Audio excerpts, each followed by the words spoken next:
Why, hello there. So you want to make videos, you son of a bitch.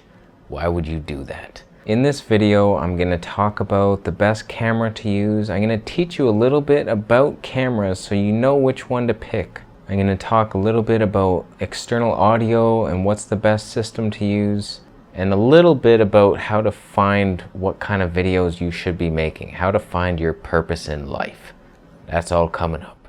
What do you do? Go vegan, motherfucker, make a muffin. Welcome back. So I want to keep this as short as possible. Let's get right into this. The 4 aspects of making a video. You got the lighting, you have the camera, you got the audio, and there's a 4th one. Fuck. The tripod. Of course. So let's talk briefly about lighting. If you have the highest end quality camera, but you're in a dark room, it's gonna look like shit. And if you have the cheapest smartphone, but you have amazing lighting, it's gonna look good. It doesn't have to be expensive. Right now, I'm using 2 LED light bulbs plugged into light fixtures. You could use lamps. You don't have to get an expensive lighting system. And look up 3-point lighting systems. You got the light from the front highlighting your face. You got this like balancing the shadows, although this is a little harsh, the window light. And the light behind you should separate you from the background. So that's all I'm gonna say about lighting. Next, I wanna talk about audio. It is at least as important, if not more important, than the video. I can't tell you how many times I've clicked off a video because the audio was shit. Even if it looks good. If it looks good, you got a stable, clear image, but the audio is like piercing your ears with knives, I'm not gonna watch it. So invest in the audio. Do not buy a $1,000 camera and then forget completely about audio. Every camera you buy has an onboard microphone, and they're good if you're really close to it. That's the thing with mics. It has to be close to you to sound good. So if you're filming yourself like holding the camera here, it's gonna sound pretty good. So you probably won't need an external mic, but it's not a very flattering image of yourself. If you watch my how to appear better looking on camera video, I talk a little bit about focal lengths, and the fact is, camera at a wide angle shot from this far away from you is very unattractive. It stretches your nose out. It's not an accurate representation of your face. Whereas if the camera was put much farther back and you zoom in with the lens, it flattens your face out to a more natural look. So you look like yourself if it's like that. So there's 2 solutions better than your onboard camera's microphone, and that's a shotgun mic and a lavalier mic. So the onboard camera's microphone, it just captures everything. It's just like this beam that just gets everything. Not only your voice, but all the sounds in your room, all the fans.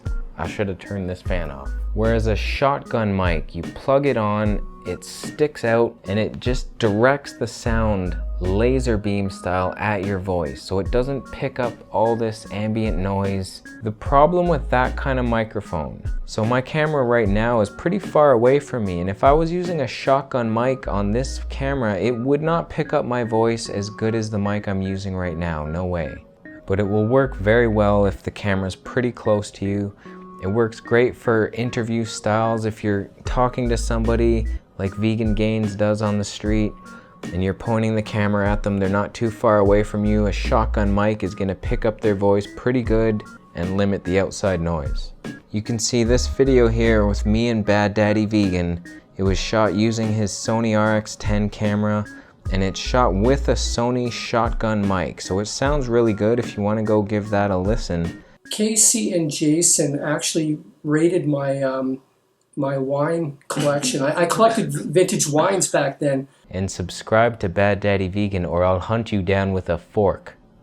I'll do it. So let's talk a bit about lavalier mics. That's what I'm using now. It's clipped onto my shirt. In my opinion, this is the best style mic to pick up human voices. If your camera has a mic jack, which we'll talk about in the camera section, you plug a wireless system into the camera, and then you have a receiver that's in your pocket, and then you plug your lav mic into that. So this is very good. It's just expensive. It's one of the most expensive units to get. My camera does not have a mic input. I can't use any of these options that I've talked about so far. So what I did, I bought this Zoom H1.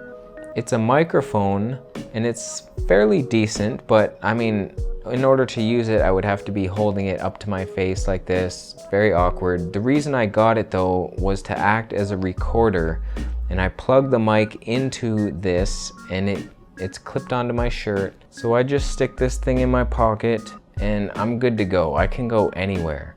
I could use that super zoom camera and film across the street. Oh, hi there. This is me, like 200 feet from my house. And if you want to get an idea of how far away I am from the camera, take a look at this.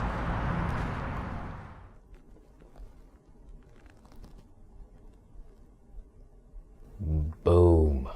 See how far away I was? So I could make these street interviews discreetly from my window. It'd be pretty funny. I might do that one day. One of the reasons I like the lav mics is because you can go outside and it's not going to pick up a bunch of wind.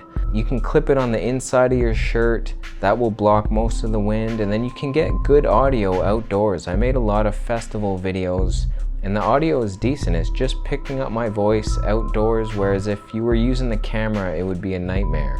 And you can do interviews with people, but what I found out is you have to be close to the person, obviously. So you have to film yourself kind of selfie style or get somebody else to film it. You got to be close to the person, but if you are, this makes great audio for you and another person. The major downside to this system, obviously, it's recording the audio separately from your video, so you have to sync it up later in your video editing program. I mean, it's really easy to do. You start the camera, you start the mic, then you clap, and you'll see when you're lining up the audio, you line up the spikes of the clap, and then you're synced in, and you just delete your camera audio, put this audio in its place, link up the file, and you're good to go. But this can get annoying if you have multiple clips, so you have to ask yourself, what kind of videos are you gonna make? If it's just, I'm making this in 1 or 2 clips, so it's gonna be a piece of cake to sync up. But when I do like what I eat in a day videos where I got like 7 or 8 clips, that can get a pain in the ass to have to link up 7 or 8 different audios.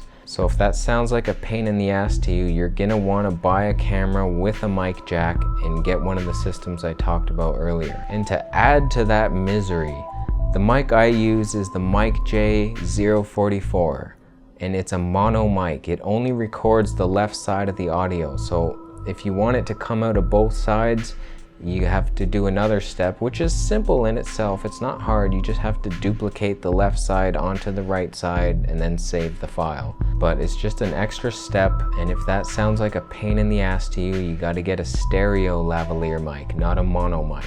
I did a lot of research though, and I listened to a lot of lavalier mics, and this one sounded the best for the cheapest cost. For me personally, I like the bass of the voice. It sounds clear to me. It sounds to me as good as the high-end mics that cost like 200 or more.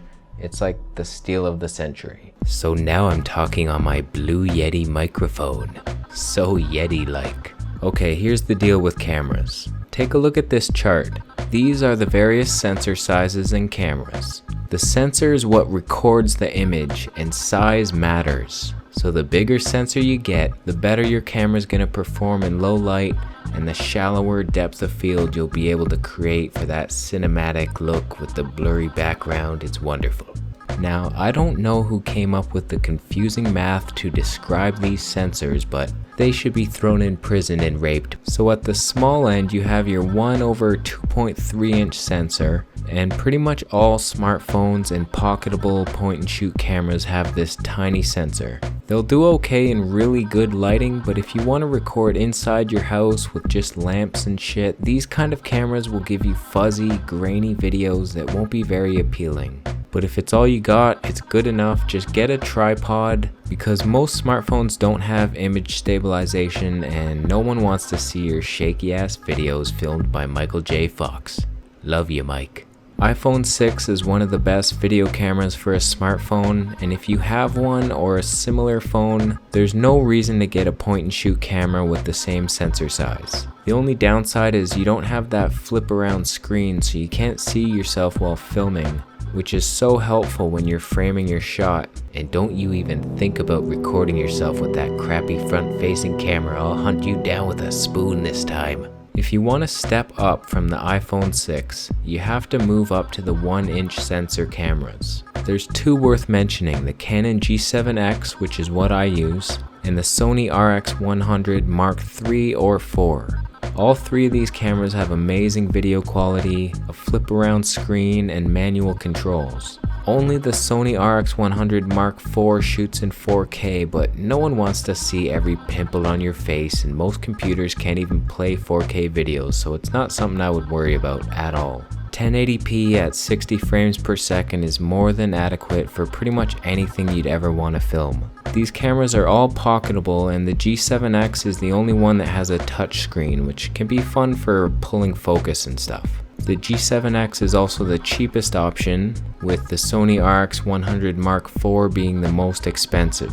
If you can afford it, the Mark IV does have a pretty fun slow motion feature and does 4K if you ever want that, but I'm really happy with the G7X myself. The downside to all three of these cameras is they don't have a mic jack, so you have to use the external audio setup that I talked about earlier with the Zoom H1 and a lav mic, and then you gotta sync your audio and video in post-production. If that's too much of a hassle, there are two cameras with 1-inch sensors that give equally impressive results, and they both have a microphone jack. The Sony RX10 Mark II and the Panasonic FZ1000. They both shoot 4K, but only the FZ1000 has that flip around screen. Also, the original Sony RX10 Mark I is still available. It's cheaper, it just doesn't have the 4K or slow motion that its newer brother has. And these cameras are much larger in size than the G7X. They're heavier than someone with cheese in their colon. These are the best option for 1-inch sensor fixed lens cameras with a mic jack. All those cameras that I've talked about are fixed lens cameras, meaning they come with a good lens attached and you can't change it. When you're truly ready to step up your game, you'll want to buy into an interchangeable lens system camera, either a DSLR or a mirrorless. They're much more expensive, but they have even bigger sensors, they'll do even better in low light, and if you get a good lens, they'll have that even shallower depth of field look for that smooth, blurred background we talked about earlier. Here's a few examples of good cameras with bigger than 1-inch sensor sizes. The Panasonic GH4 has a micro four thirds sensor, and many professionals use that camera. It has pretty much everything you could ever dream of. It's better in low light than all the cameras I've talked about so far, but you'll pay good money for it and then even more for a good lens. The next sensor size APS-C, there's a bunch from Canon, T6i, or the 70D, but the mother of all sensor sizes is the full frame sensor. And the best one on the market right now is the one Vegan Gains just got, the Sony A7S Mark II. If you get a good lens on that thing, I don't think you even need light to film. You just make videos in a pitch black room and they'll turn out fine. I'm kidding, of course, you son of a bitch. This camera costs like $4,000 though without a good lens, so if you're making those Vegan Gains dollars, consider getting a full frame camera because they're the best in low light, and with a good lens they'll give you that shallowest depth of field. The A7S Mark II does not have a flip around screen though, so it's not something I would go with personally. It does 4K as well, but until I have the skin tone of a teenage girl, I'll be sticking with 1080p, thank you very much. Bottom line, if you're buying a camera to make YouTube videos, this is the checklist I would have. 1080p, 60p videos, at least a 1-inch sensor, at the very least a 2.8 aperture lens, but 1.8 would be much better, a flip around screen, a mic jack if you don't want to sync the audio in post, and the ability to use manual controls is always nice. Image stabilization is also pretty important if you don't use a tripod. So that covers the technical side pretty much. For 2016, what's out there right now, those are the best options. And I will say this, we need more people making YouTube videos, spreading that vegan message. Come on now. People that like my videos, might hate your videos, but people that hate my videos might like your videos. So we need the different perspectives. But if you're a meat eater and you're making a paleo channel, you turn this video off. You don't need any tips. You just get a flip phone, strap it to your cat, and film yourself. You'll be fine. If you're shy of being on camera, you do not want to do it, you can make audio only videos. There's nothing wrong with that. Some of my best videos are just audio, and then you paint a picture with images and footage. Those are fine. And lastly, I just want to touch on how to find your passion and your purpose. What kind of videos should you be making? Just start. I took Durian Rider's advice way long ago, and I just started making videos. I did not know what kind of videos I would make, but just start now. Stop thinking about it so much. Don't overthink it. Whatever comes to your mind, introduce yourself. Tell us how you got here, why you're doing this, what you want to talk about, and then go from there. Make recipes, what you ate in a day. I mean, just start like that and the ideas will come to you. You'll grow into your own skin. You'll discover that passion eventually. Just listen to your instinct. You know what makes you unique, and just follow your excitement. You have to be excited about the videos you make. If you don't enjoy watching your own videos, you're not gonna make it. You have to love your videos. So follow what excites you, and that will lead you to greatness. You gotta love what you do. You're an artist. Go create a masterpiece. Go enjoy yourself, have fun. And that's it for today. Thanks for watching. Subscribe for more videos. Give it a thumbs up and share it, you son of a bitch. You share that video, damn it. And that's it. Take care, my friend.